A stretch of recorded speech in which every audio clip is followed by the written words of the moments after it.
ഞാനെന്തിനാ ഈ സൂം ചെയ്ത് കാണിക്കുന്നതെന്നൊക്കെ ചിന്തിക്കാൻ വരട്ടെ. ആളിനെ ഞാൻ ഇപ്പം കാണിച്ചു തരാം. ഈ ശനി ഞായറും എൻ്റെ കൂട്ടത്തിൽ ഞാൻ മാത്രമേ ഇവിടെ ഉണ്ടായിരുന്നു. ഇന്ന് രാവിലെ കഴിക്കാൻ ദോശയും തക്കാളി ചട്നിയായിരുന്നു.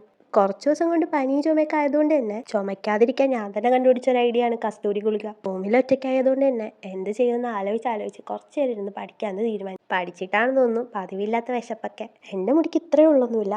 പനിയായതുകൊണ്ട് കുറച്ച് ദിവസം തല നനച്ചില്ല. അതിൻ്റെ ഉള്ളാണ് ഇത്. ഞാനിത് എങ്ങോട്ടാന്ന് ചോദിച്ചാൽ ആൻറ്റിയുടെ കൂടെ രജിസ്റ്ററൊക്കെ മേടിക്കാൻ ഒന്ന് പുറത്ത് പോകണം. പുറത്ത് പോയി വന്നിട്ട് വേണം എനിക്ക് ഫുഡ് കഴിക്കാൻ. ഫുഡൊക്കെ കഴിച്ച് നേരെ മെസ്സിന് പോകാറിറങ്ങി. ഈ ബൊക്കെ കണക്ക് കൊണ്ടുവരുന്നത് നാളത്തെ കറിക്കുള്ള ചീരയാണ്. ഇനി കുറച്ച് സാധനം കൂടി മേടിക്കാണ്ട് അത് കഴിഞ്ഞ് നമുക്ക് ഹോസ്റ്റലിൽ പോവാം. മെസ്സൊക്കെ കഴിഞ്ഞ് ഹോസ്റ്റലിൽ വന്ന് ക്ഷീണം കൊണ്ട് ഞാൻ ഉറങ്ങിപ്പോയി. ഓരോ ഉറക്കമൊക്കെ കഴിഞ്ഞപ്പോൾ മുകളിലൊന്നും ആരെയും കാണാനില്ല. അങ്ങനെ താഴെ പോയി നോക്കുമ്പോഴാണ് കാര്യങ്ങളൊക്കെ അറിയുന്നത്. ഞാൻ ആദ്യം സൂം ചെയ്ത് കാണിച്ചില്ലേ, അവിടെ കണ്ടത് ഒരു മൂർഖനെയാണ്. മൂർഖൻ സാർ എങ്ങനെയോ വഴിതെറ്റി ഹോസ്റ്റലിൽ വന്നതാണ്. എന്തായാലും സേഫായിട്ട് പുള്ളീനെ ഫോറസ്റ്റ് വരെ ഏൽപ്പിച്ചിട്ടുണ്ട്. പുള്ളീനെയും കുറ്റം പറഞ്ഞിട്ട് കാര്യമില്ല, ചൂടൊക്കെ അല്ലേ, അപ്പം ഇങ്ങനെയൊക്കെ ഉണ്ടാവും. എടാ, പത്തി വിടർത്തിയെന്ന ആ മൂർഖനല്ലേ ഇതിൻ്റെ അകത്ത് തേങ്ങ ചുരുട്ടും പോലെ ചുരുട്ടുന്നേ.